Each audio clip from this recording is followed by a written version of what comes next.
welcome back to another episode of the Bro Sessions. We're diving into an important conversation today on the transition from military service to civilian life and the impact of conscious parenting. Now, before we get started, we want to acknowledge that we faced some technical difficulties during the recording, which unfortunately led to about 30 minutes of corrupted content. However, we were able to salvage some valuable insights and perspectives that we know will resonate with you. So even though we had a few hiccups, we've still got plenty of thought-provoking discussion around sacrifices of service, the blessings hidden in our struggles, and how to balance the demands of family and career while staying true to what really matters. What have you been doing today? Working on a 3D model for just potential passive income. I've played a video game for years. It's called World of Warcraft, and Yeah. I don't play like all the time, or I'm not a hardcore gamer. It's like usually once a week I'll go in there around 9 o'clock and play until midnight. And I still game with my buddies that I did when I lived overseas, you know. Yeah, that's cool. And they weren't in the military. They were buddies that I started gaming with before I ever went in the military. And so then I go to South Korea and Germany, and throughout the whole time, just when I was just sitting in the barracks, not doing anything for not traveling or not having work or whatever, I'd hop on and play video games with my buddies back in the States.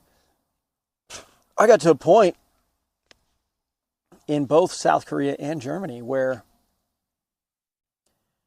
I would wake up at midnight and I would game with them for the first 2 or 3 hours. Then I'd take a shower and go to PT. And then I would work in the military, do my job in the Army. And then I would get off work, go to the gym, go to dinner, and by 4 o'clock, I was going to sleep. And then I'd wake up at midnight and do it all. That was kind of my schedule, just because I didn't really have the opportunity to travel nor the money to. And so I wasn't comfortable enough in South Korea at the time to go travel because I didn't know enough of the language.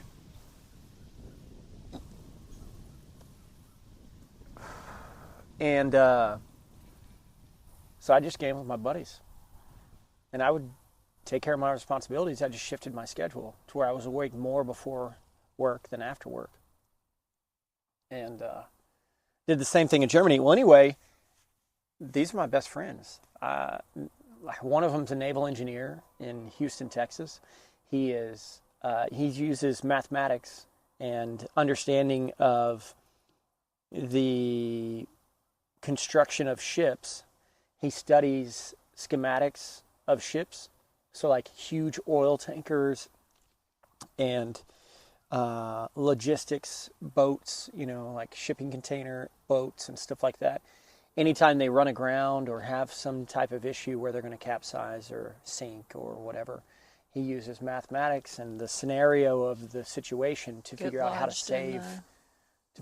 save the boat. Huh? Get lodged in the canal. Yeah, like Have you guys talked about that? We talked about the shipping the container that got hit by a rocket off the sea of anyway, I can't remember the sea. I want to say it was maybe the Red Sea. When was that? Recently? Yeah. In the last couple of weeks or months? Or in the last year, the Houthis hit it with a rocket because of the United States involvement with Houthis. Yeah, it's Houthi is the country? Organization in the Middle East, specifically in Yemen, that kind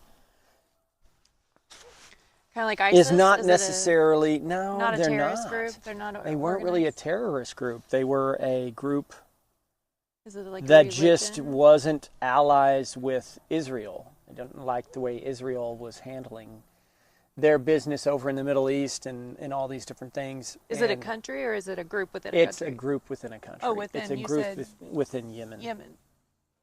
The southern part of Yemen. And the United States actually launched some rockets or something at the Houthis for whatever reason, their connections between this, that, and the other, or whatever. And then the Houthis said, all right, well, I guess if y'all are going to attack us, we're going to attack you. So then they launched some rockets and stuff and was shutting down. I want to say it was the Red Sea, which is a major shipping lane over there in the Middle East. Yeah. And so they were not allowing U.S. vessels to come back and forth through there. And I want to say there was maybe a shipment of oil, like an oil tanker that had gone through, and it was hit by a Houthi rocket and was just... They said there's nothing we can do to fix it because it's filled with jet fuel and it's just going to burn to the ground. So that was the conversation I had with Ivan, yeah. Yeah. So was there like a big oil spill and stuff cleanup mess, or they just let it burn? I never heard Interesting. exactly what happened after that. But anyway, so like these are my buddies that I've gamed with for a long time. They're my best friends. I know all about their life. 2 of them came to mine and Kayla's wedding 10 years ago. Like, I didn't realize that. That's cool.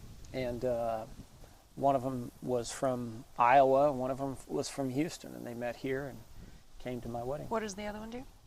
He's a network engineer for tech support. Very cool. And so, I mean, they're good guys. Neither of those two are married. They're in their early 40s. They've just gotten busy with work and being individuals. you know? Yeah. Living your life. I think both of them would be good dads. I don't think either of them think they would be good dads. Oh, But, are they single? yeah. Yeah. But they live in Iowa and wherever? Iowa and Houston. Houston. Interesting. And then there's a couple other buddies too that I love that you've been able to keep in contact with them through gaming. You have that in common, and that's kept you guys together all these years. Because there are several people that I, met while we were overseas and living in DC and different things that, really connected with. But I haven't been able to keep in touch with them over the years because, for one, a couple of years ago, I got deleted off of social media and. Yeah. I literally, what's crazy is that when all of that happened, the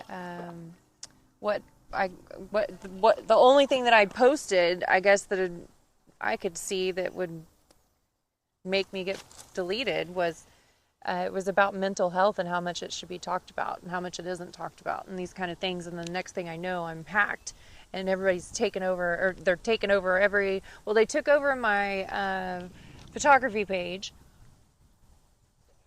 It was Apothecary Jen Photography. Well, it's still, I think the address for it, the unique address is still Apothecary Jen Photography. But the name changed from Apothecary Jen Photography to like Kelly Meyer or something like this. Seriously. And it's literally my, because it was like my first blog, if you will, talking about the different photography jobs that I had, that people that I'd photographed and posting sneak peeks and stuff like that. And so there's a couple of times where I blogged about people that I photographed. And so one of them was the Looking for Love in All the Wrong Places, Johnny Lee artist. Oh, yeah. Looking for love in all the wrong You did places. art. You did photo work for him. So I photographed one of his concerts at a bar down in Texas, and here, finish the rest of that. So I'm doing the meet and greet afterwards and photographing him with his fans, and he's like signing CDs and all the autographs and all that kind of stuff. And he pulls me across the table. He says, "Come here." And I was like, okay. This is when I first got back from Germany. And he says, "I'll give you 2 weeks married to me and you can have it all." And I was like,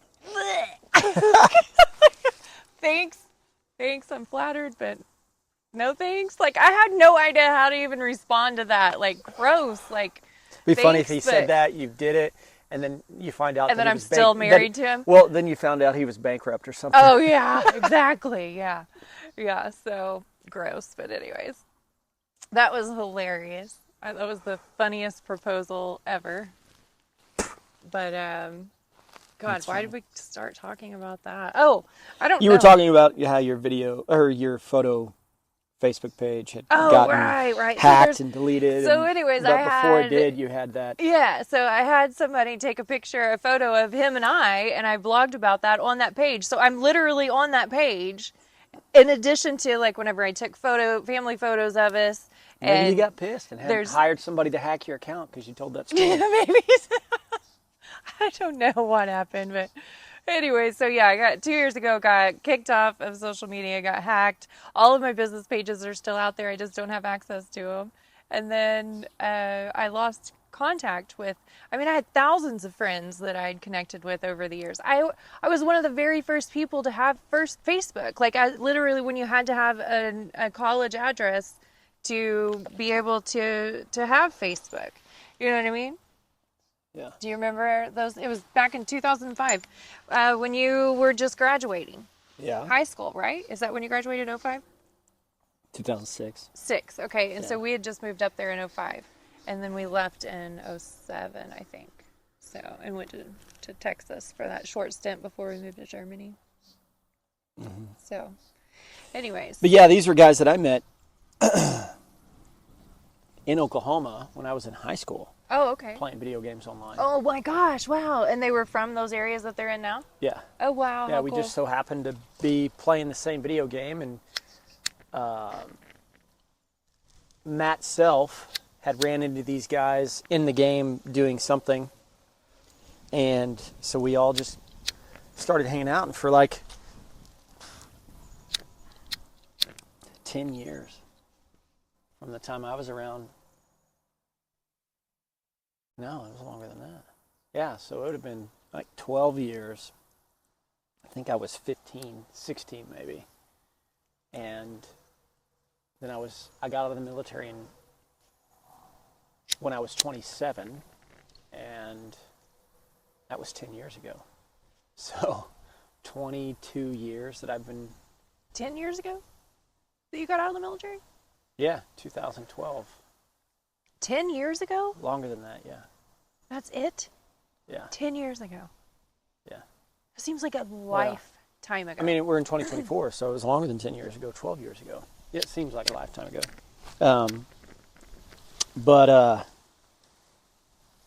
Yeah.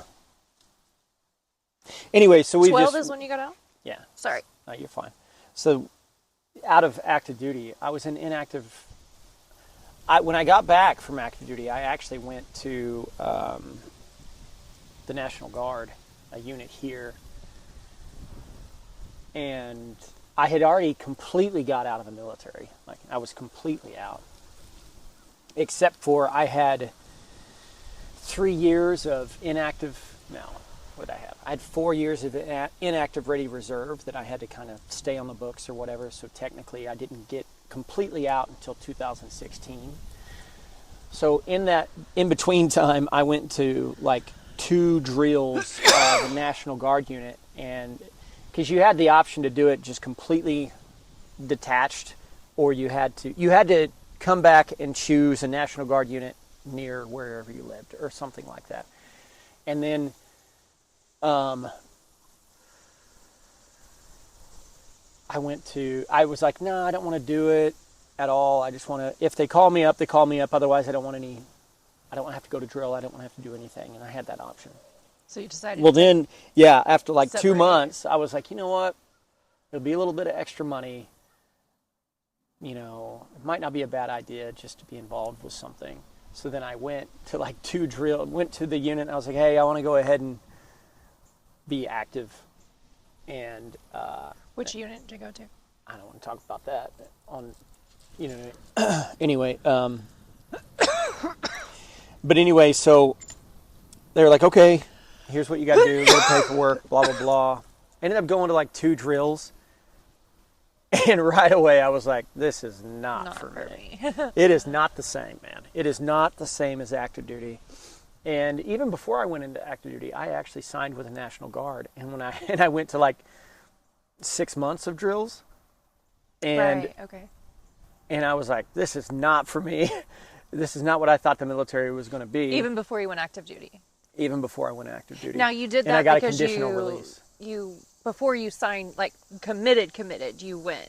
Before, is this while you were waiting for your eyes to heal and No, so I'd already gone through that, where LASIK eye surgery just to get in the military. Okay, so you'd already been to basic or not? This Well, before? okay, so yeah, right after my senior year, I went to basic training, and that was in preparation. Before that was when I had the LASIK eye surgery, because they said I had just turned 18. I was going to talk to the Air Force recruiter. I was disqualified for my eyes. Said if I had LASIK eye surgery, that after a year's wait, I would be able to get into the Air Force. So I did that when I turned 18. Oh, okay. And when I graduated high school. And then I waited a year going to college and just doing jobs around here and stuff like that. And then I went back to the recruiter a year later, and he said, well, the type of surgery you had, because of the type that you had, which we deemed was the type that I had to have because of the extent of my eyes,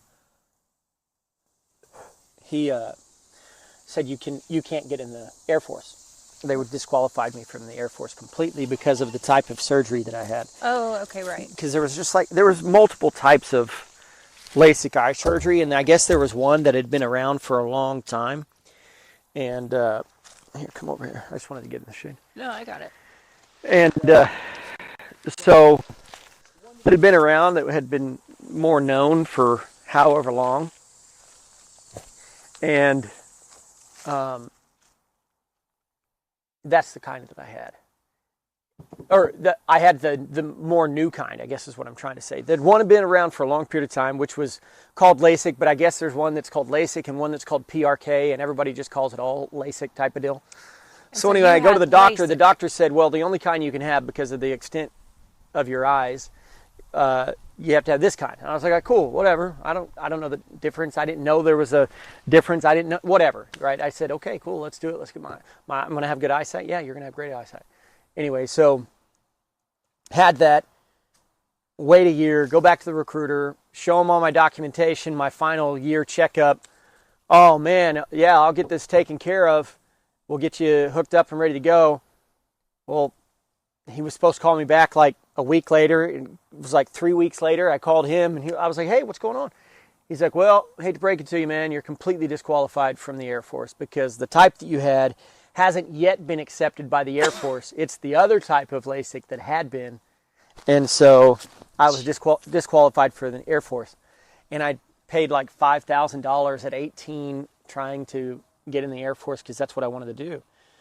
Obviously, Dad being in the Air Force for so many years and all that. And influence. But anyway, so I was pretty devastated. But then I was like, well, maybe another branch will take me. Well, then I ended up getting into the Army National Guard.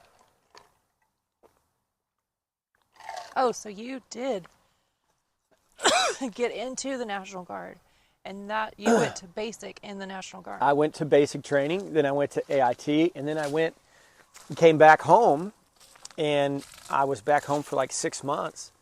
And that's when I was like, man, because from day one I was like, what is this? This is dumb. Yeah. This is dumb. I'm not into this at all.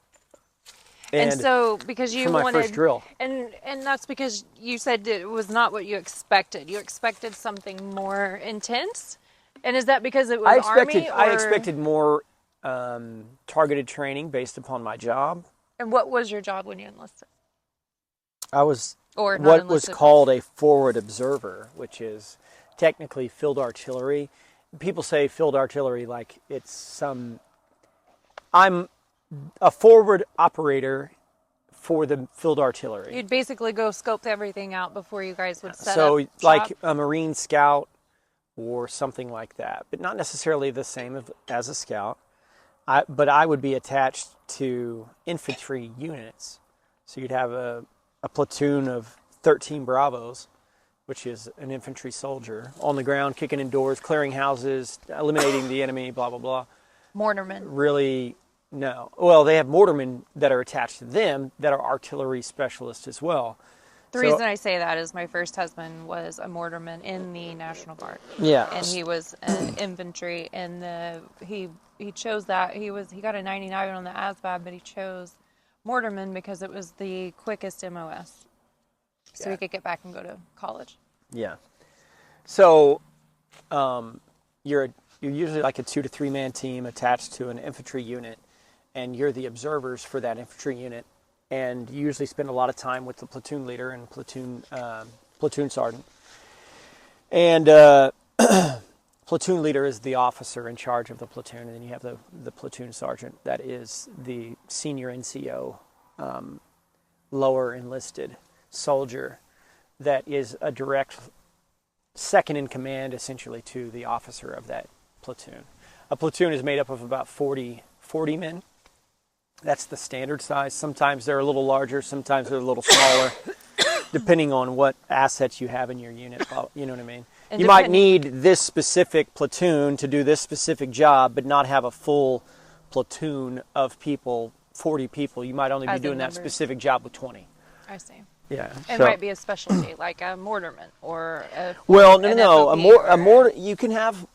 They're essentially a mortar squad. So if you think about a platoon of 40 men, you have each line of 10 soldiers is a squad. So you have 4 squads in a platoon. And you usually have 4 platoons in a company or battery. And then you usually have 3 to 4 batteries or companies in a battalion. And then you have 3 to 4 battalions in a brigade. Okay. And that's the different sizes of units. And a squad is usually a 5 to 10 man team. And those teams are the specialty And those teams? are usually the special. They could be split. So you could have like your one of your squads in your infantry platoon could be a 4 or 5 man team that is the mortar team, and then a 4 or 5 man team that is the FO team, forward observer team. And then the other 3 squads are the 3 radar or whatever. Well, not necessarily radar. They would be they could potentially be those would essentially be your infantry soldiers kicking in doors and shooting the bad guys. We were trained on the same stuff that they're with, yes. And then you would have these other 2 to 3 squads that are you doing the same thing, kicking in doors, blah, blah, blah, blah, blah, on the ground, everything. So you're all cross-trained and able to do that. You have an additional duty. Hand-to-hand combat type situation. Which is FO and sniper team or mortar team and so on and so forth. You all know how to do it all. Right. But you're assigned these specific positions. Yeah, it's not necessarily that those first 3 squads of infantry soldiers are going to know how to do the mortar or know how to do the sniper. Well, everybody can do sniper. There's some more trained than others based upon long-range marksmanship school that you can go to, which isn't sniper training, but it's essentially similar to sniper training as far as the weapons aspect of it, but not from the survival aspect of it. Okay. So long-range marksmanship school is what you would go to, and I went to that in Germany. Okay. And then had a lot of training on calling for fire, not just from artillery, but from close air support, which is in close combat attack. So close air support are fixed wing aircraft like jets and fighters, and close combat attack is air support that's usually provided by like Apache helicopter or something like that, rotary wing asset. So do you mind talking about your heroic get to show out situation with the calling in coordinates? In combat, I never dropped bombs on people, thankfully.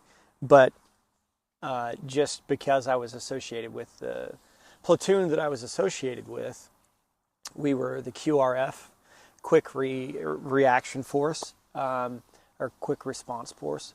for our brigade's area of operation. And because we had other FOs that were higher ranking than I was. And I remember actually our platoon leader, our officer, called for fire once. Being the officer, he has the right to, and he goes to the same schools we do. So, you know, in those types of scenarios where it's not happening to as much of a volume as you might think, like you're just, you know, World War II or Vietnam and they're dropping bombs right and left, and that's what you see on the movies and stuff like that, and they have 30 planes flying over. You know, things aren't necessarily like that. We don't really have those large-scale wars anymore. So for us, whenever, I mean, we had a couple guys that called for fire, but I distinctly remember one with my platoon leader, which was a captain, actually. They're usually first or second lieutenant, which are the first two ranks of officer in the Army. But he was a captain and in charge of our platoon because of our specific job. We were training Afghan Border Patrol, police, and Army along major supply routes how to protect assets properly from these positions of observation that they were manning. And so you have a major highway and you have convoys of equipment going from one city to another, maybe this city where the air base is, where goods can be shipped in on plane and then transported on vehicle throughout the rest of the country for the logistical operations of a military engagement and so on. So we would go to these positions in checkpoints and overwatch positions and train these soldiers how to establish proper sectors of fire and overlapping sectors of fire and just different types of techniques that you learn in the U.S. Army and kind of standard operating procedures as to do what in what scenario and this, that, and the other, right?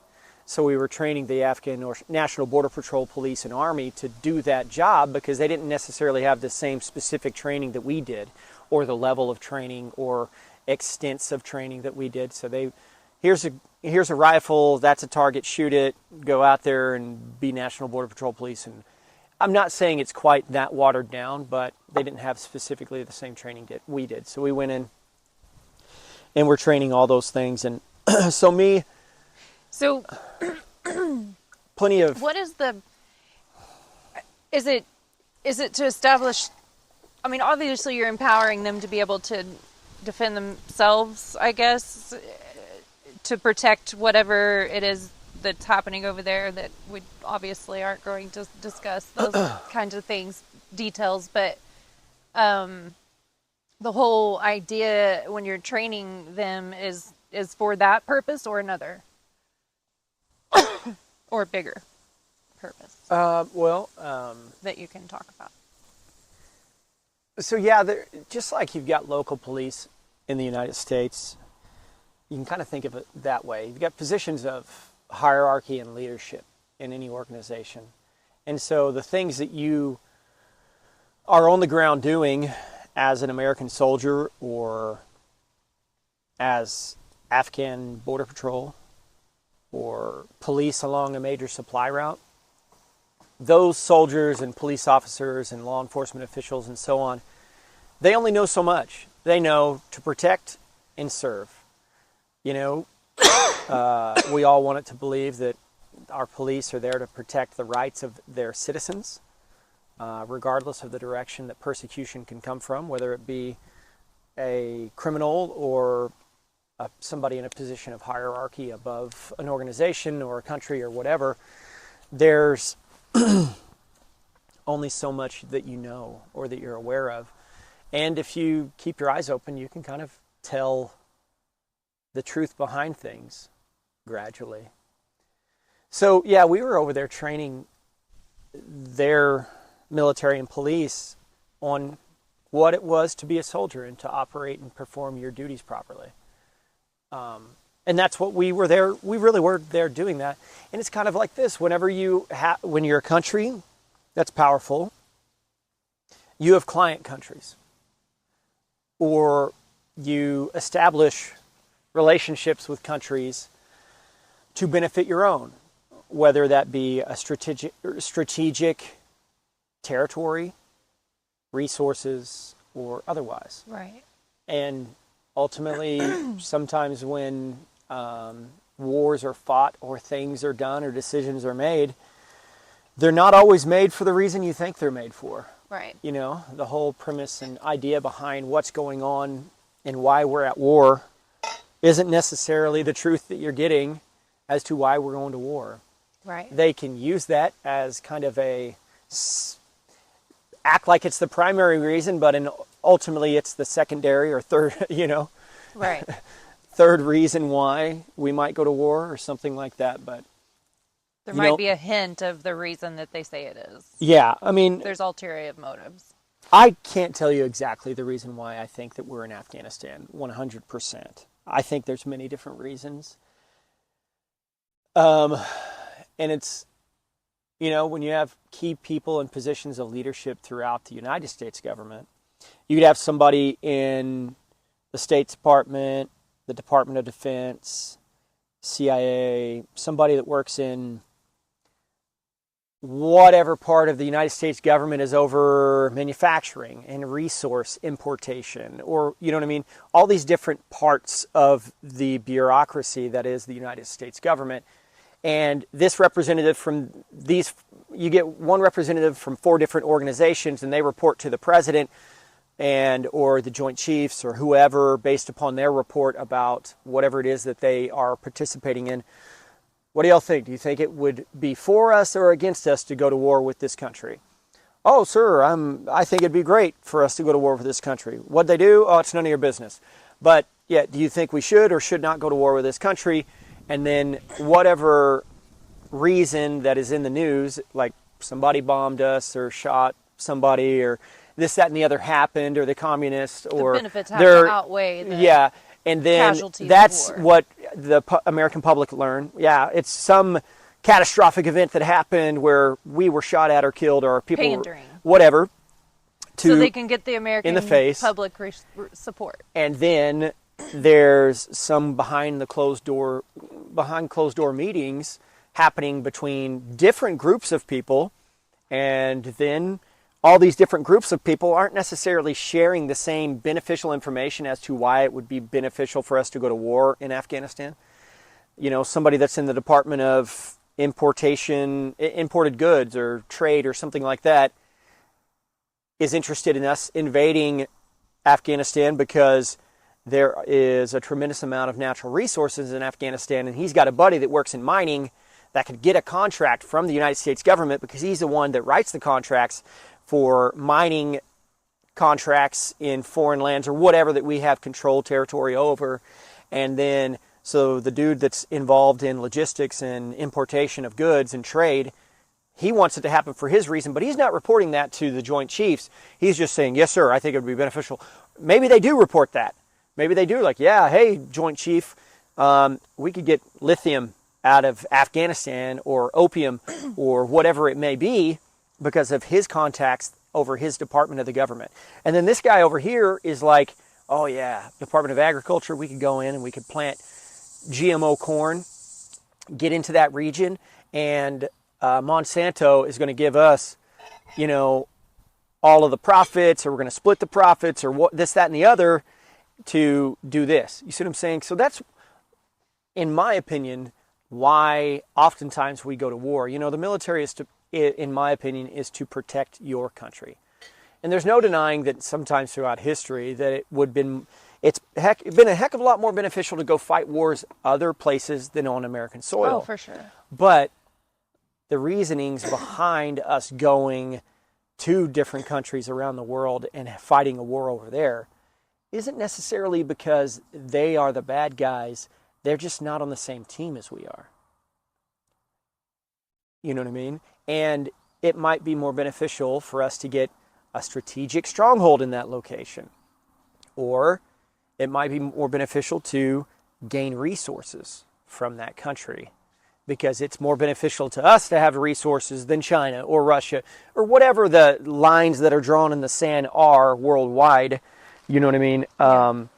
I'm not saying I don't have my own opinion on that, but that as far as who's against who and why and this, that, and the other. Right. But that's ultimately why I think wars are fought, more so than just the righteous indignation of the United States. You know what I mean? I don't hate my country. I don't hate my fellow soldiers. I don't, in any organization you have the good with the bad. Yeah. You know what I mean? Exactly. And I there's definitely soldiers and airmen and Marines that I've worked with that I've liked, and there's definitely those that I don't really have a lot of respect for, Mm-hmm. And it's kind of like Star Wars. You've got Empire and the Rebels, and you've got some scumbags on the Rebel side, and you've got a lot of scumbags on the Empire side. But I'm willing to bet that a lot of those stormtroopers weren't all evil, or at least that's the story that the writers of Star Wars were trying to portray, is that these people weren't all evil. Yeah. And definitely, it seems like to me that those that tend to be on the lower end of the totem pole are the ones that are really trying to do the right thing. Yeah. Right. Thankfully, somebody's out there trying to do the right thing. Because, you wouldn't go and most people wouldn't go in the military if their reason was, here's you got two reasons. Are you more likely to go into the military because you're fighting for freedom, or are you more likely to go into the military because you're going to steal everybody's shit? Rape, pillage, and plunder. You know what I mean? Just for lack of a better way of explaining it, you get the idea. Yeah. The two polar opposites. Yeah. Well, most people that serve in the military or the police or fire or whatever is they're going for the greater good. Right. They're going because they have honor, they have a desire to help, they want to be brave, they want to be seen as a hero. Maybe not seen as a hero, but want to be seen as somebody that's doing the right thing in life that not many people do. Have purpose. You know what I mean? Leave a legacy. So Lead.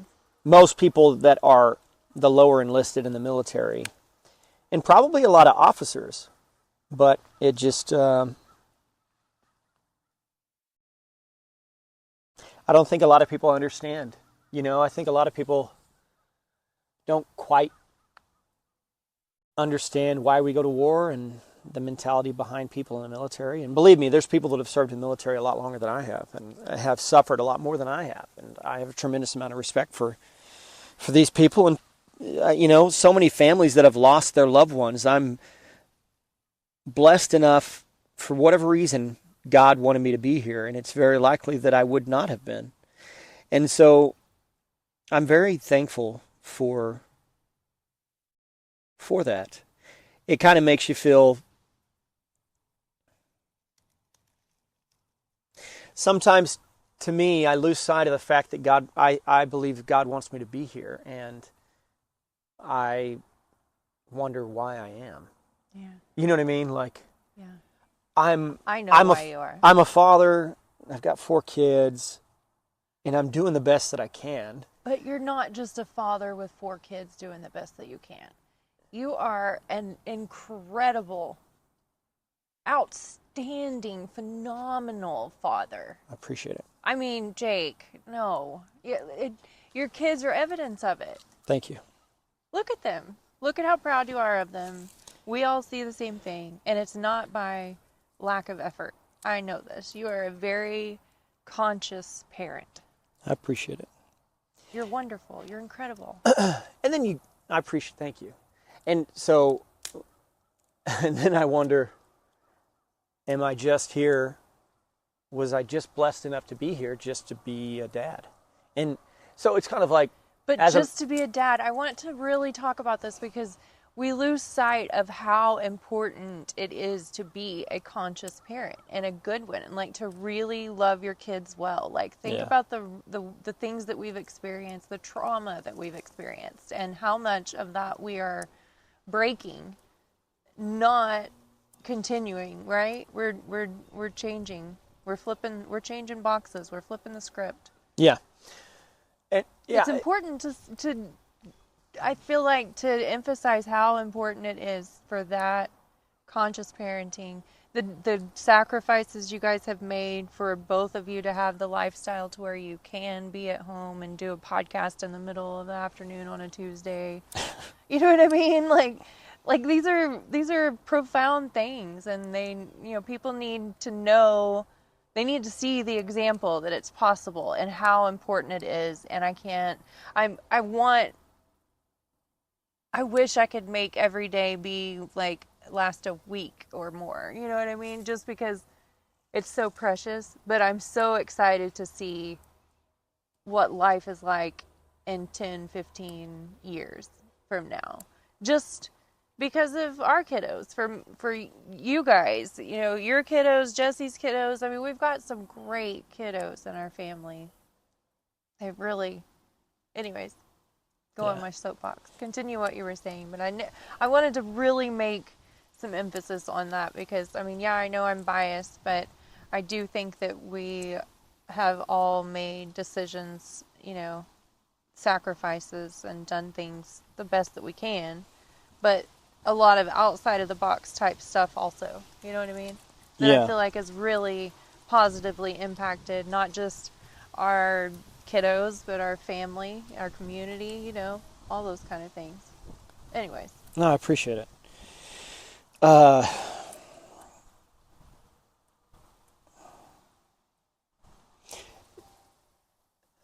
Sometimes I wonder if the most ambitious part of my life, from like a job making money, reputation, so on and so forth, is past me. I see what you're saying. And I wonder if now it's all about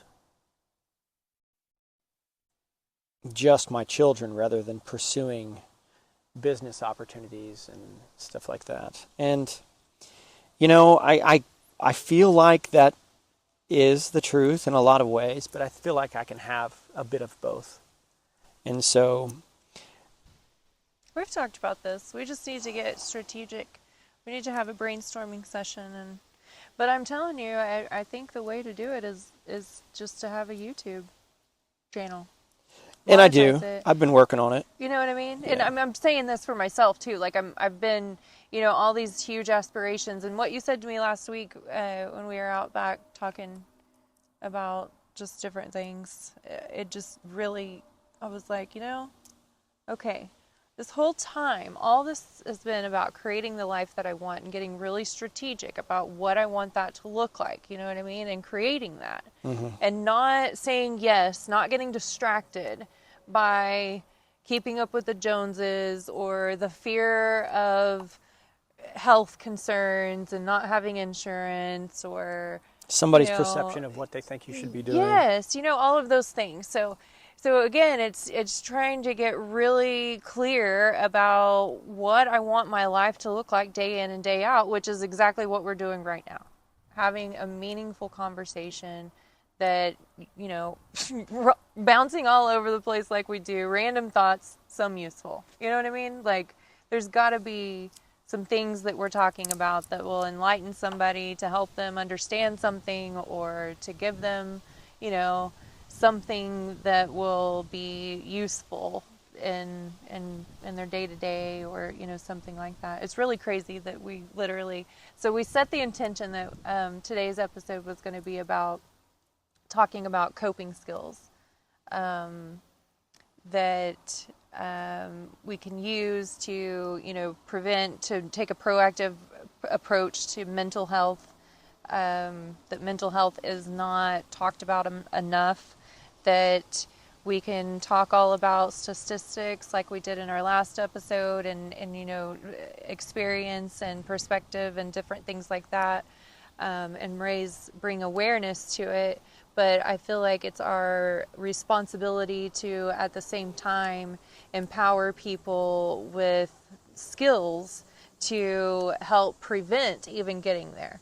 And then, if you find yourself there with suicidal thoughts or actively suicidal, providing skills, or, at least some direction on how to cope with that.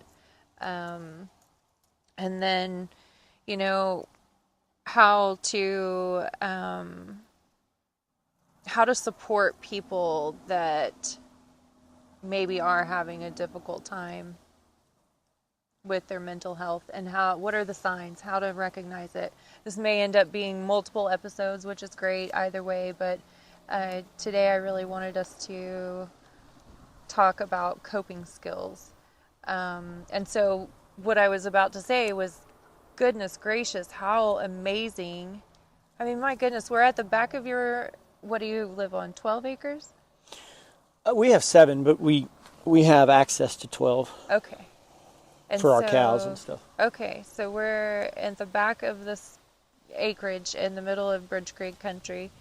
We're surrounded by cows and the leaves blowing in the wind on the trees all around us, and a field full of wildflowers and beautiful cool. clouds in the sky. It's And pretty cool, you know what isn't I mean? Like, yeah, this is what I want my life to be. You know what I mean? So how can I create that? Well, one thing that I heard early on I guess whenever I first went on disability in February.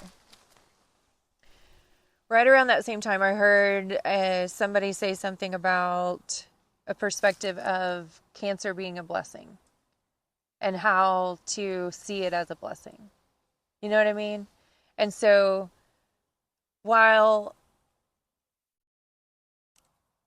somebody might have a perspective of looking down upon somebody that is disabled or is receiving disability benefits, or however, whatever that is, I guess the point is just to find the silver lining in all of that, right? And so my mission in life has been to help alleviate frustration and overwhelm in people and empower them to overcome, right? And create the life they want. So, I'm always busy in doing something and creating, right? Always. It's just the way my brain works. I've got a million different businesses that I believe in, that I'm ready to, as soon as I make my millions, I'm opening these businesses, right? You know what I mean?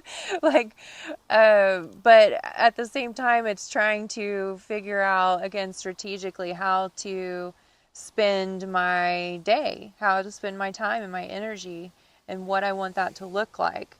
And then also taking advantage at the time that I have been given to heal. You know what I mean? The resources that I've been blessed with to be able to do that. Which, goodness, I wish I could do for everyone. Like, everyone deserves to be able to heal the way I've been able to. You know what I mean? Right. So, anyways, the only thing I can come down to is this podcasting and YouTubing and just sharing perspective and knowledge and interviewing people that have different perspectives and more knowledge than I do about different things, and that kind of stuff. So anyways, this is a coping skill for me, you know what I mean? To be able to connect with not just like-minded people. I love learning new things and growing in my perspectives and my knowledge and that kind of stuff, you know what I mean? But it feels really good. I mean, we have, I guess, the luxury of being related and being able to share that whenever we come together. But anyways, that's, I guess, part of my point is that, number one, I think my biggest coping skill is being able to connect with not just like-minded people, but really great quality, like, caliber of people, a certain caliber of people. You know what I mean? Mm-hmm. That do help with personal growth and coping skills and, all the things that help me be a joyful person on a day-to-day basis. Right. What do you think about all that? I took over for a little bit. Oh, you're fine. No, I think that's great. I never really thought about that as a coping skill, but it makes sense. Does it? Yeah. Exercise is one of my coping skills, with things that I've struggled with in the past and digging myself out of holes and, different states of mind, changing my state of mind and the way that I looked at things. Exercise has really been a big part of that. I was always a pretty good athlete, and going through the military, I was always fit, and I would say above average, even with those in the military that are meant to be in shape most of the time, Yeah. because just of the aspect of the job. And so that's always something that's really helped me, because I can work on myself, and instead of worrying about the outward me, I'm working on the inward me. It takes a lot of discipline to eat the right way, and not be tempted by things that taste good but aren't good for you, but then also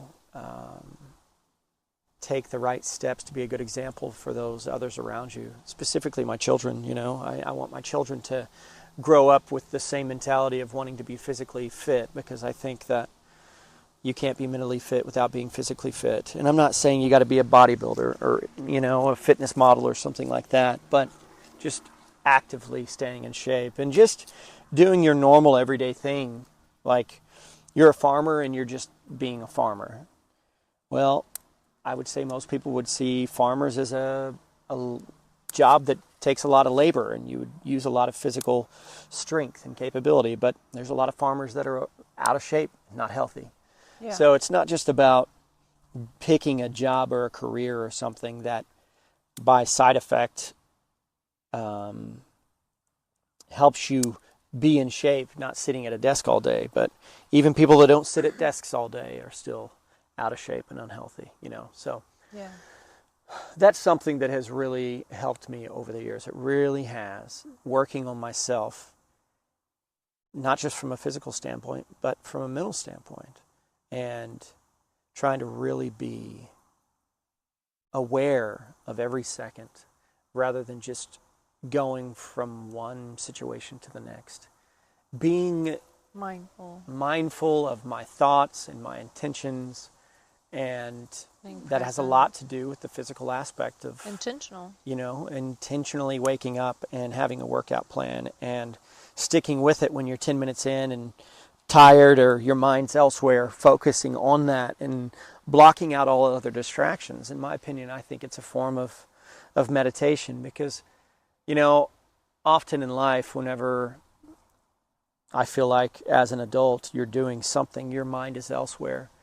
And I think it's important to be focused on whatever it is that you're doing, and being intentional on what you focus on throughout the day. And that's something that has really helped me cope with thoughts and struggles in the current time frame, or things that I've been through in the past. Yeah.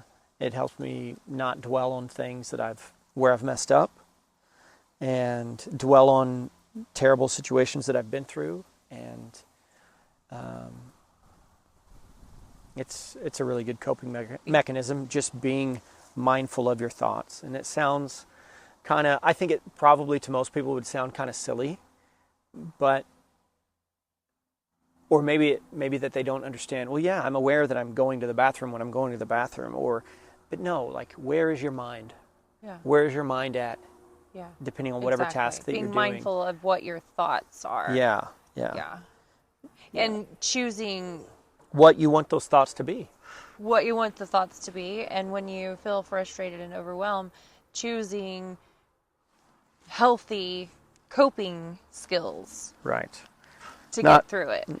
Not alcoholism and stuff like that. Not binging on this or that. Right. It needs to be something productive. You know, there's a lot of things that I like to do. I think hobbies are incredibly important. Yes. You know, I feel like most people, hey, what'd you do today? Well, I went to work. What would you do after work? I watched TV. And then you talk to somebody else and somebody else and somebody else, and it seems like 90% of the people you talk to, what'd you do this? I watched some Netflix. What'd you watch? Oh, it's a real cool show. This, okay. But then you just talk to more and more people, and that's what their coping mechanism is. Or, you know, maybe they're not telling you that they're, watching Netflix, but they're also drinking a 12-pack a night or drinking a bottle or whatever it may be. You know what I mean? Everybody has different vices, and I understand that. But doing something creative is also a coping mechanism that has really helped me. Yeah. Doing things that I enjoy. Like, man, I've always wanted to know how to do leatherworking. Well, watch some YouTube videos on leatherworking and then spend a few bucks and go buy you some tools. You can spend the same amount of money on a night out that you could on some tools to do leatherworking. Right. Like, I could go out in a night and spend $150 on a dinner and a movie and going to a bar afterwards with some friends, and my wife and I could spend very easily $150. Or we could stay home and she could buy $50 worth of candle making things off of website or whatever, and I could spend $50 to $100 on some leatherworking tools and some leather and make a sheath for a knife, or a leather-bound notebook journal. Like, right.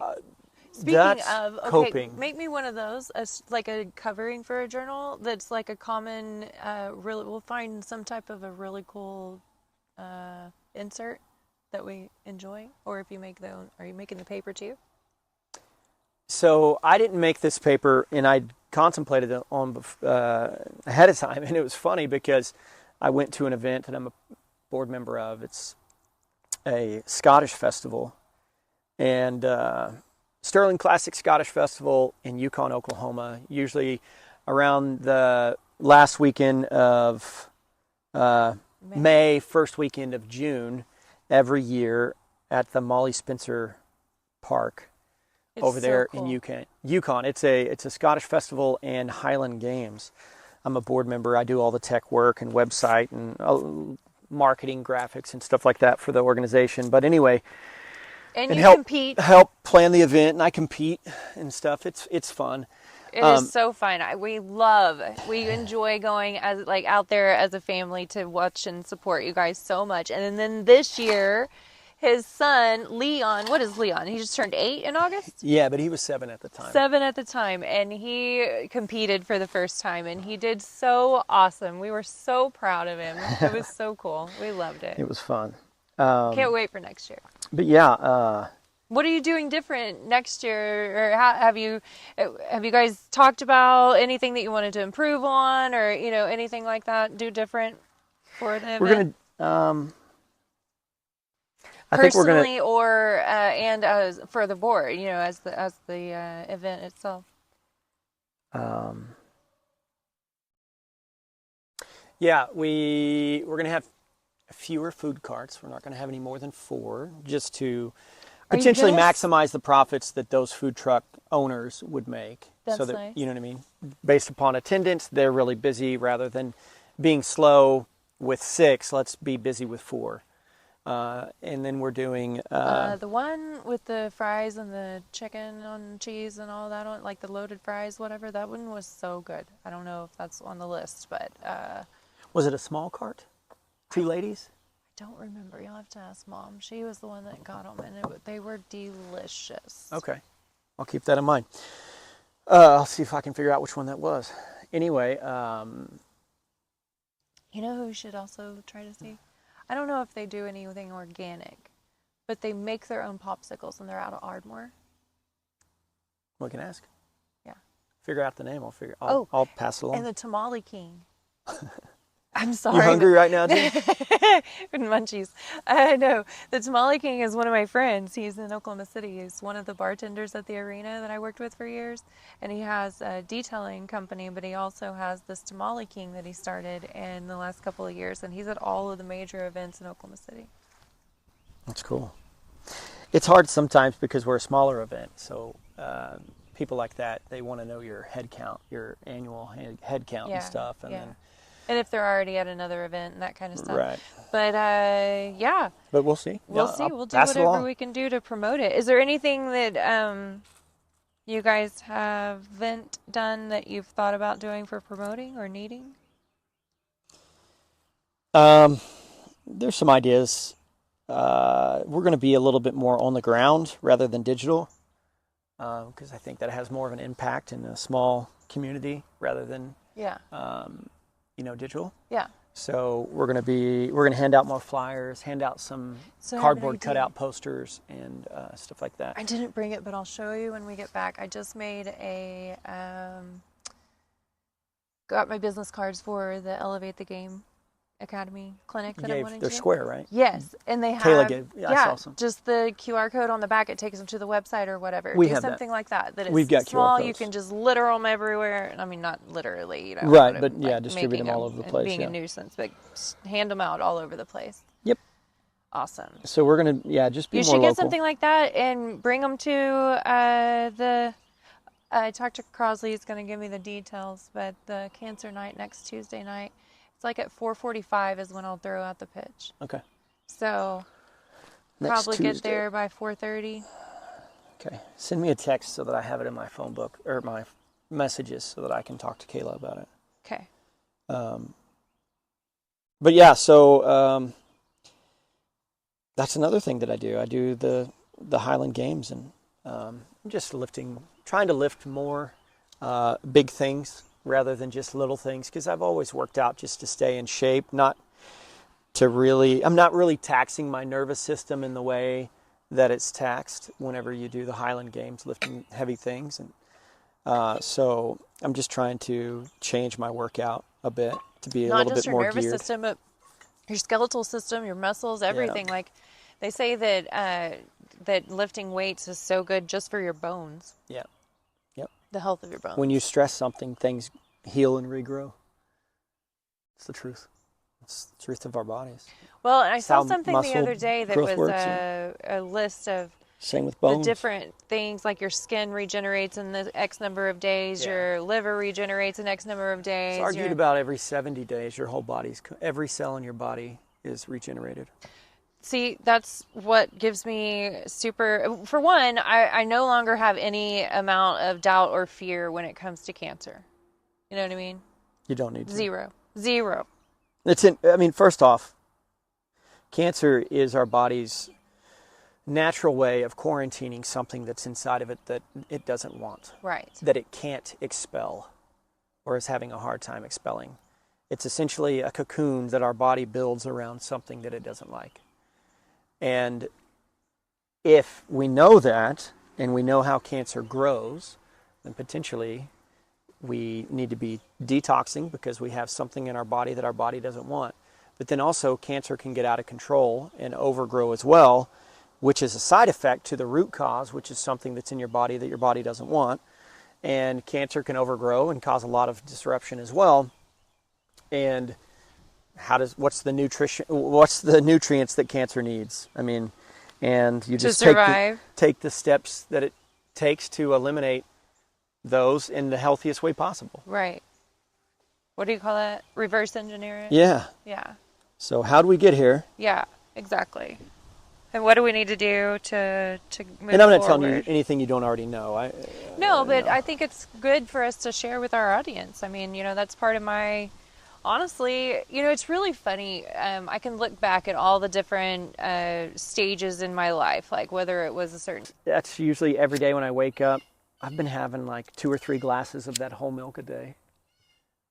just by itself. And then I eat beef and eggs.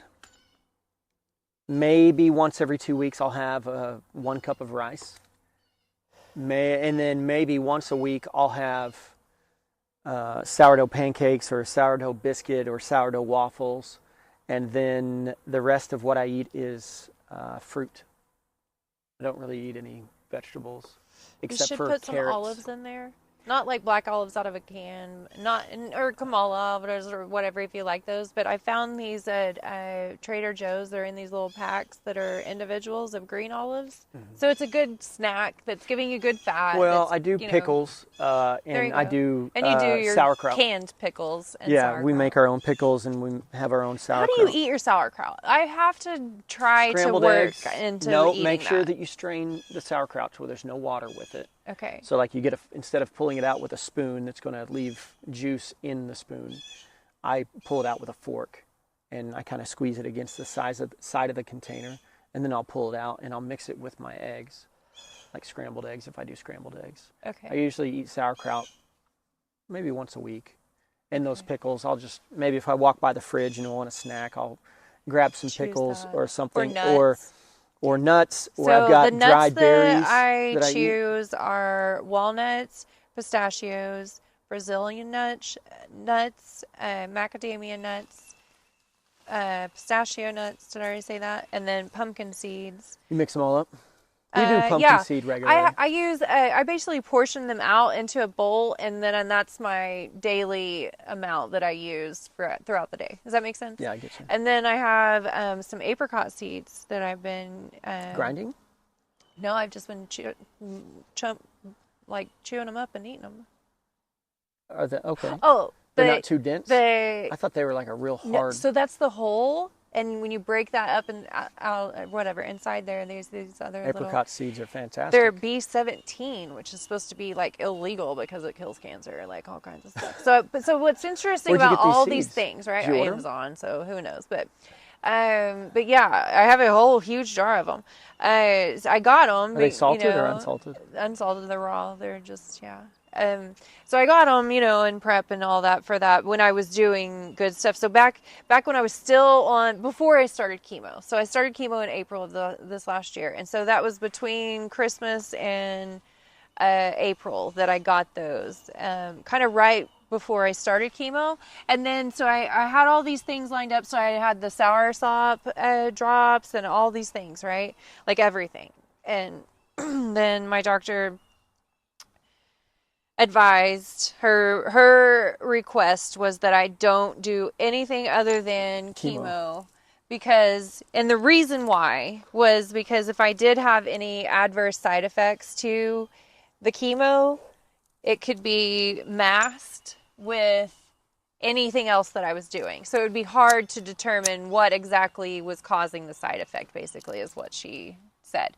And then the other thing that influenced me to stop everything and to just do chemo on her recommendation, and I tried everything I could to be respectful of that, was she said that this is what's so funny to me. Like, it kind of once I made the decision that I knew that my body could heal, that God would heal me, that miracles could happen, I just had to literally pray audacious prayers, and that was it. God, let me give all the glory to you. I want to be able to tell that story, that to be my testimony.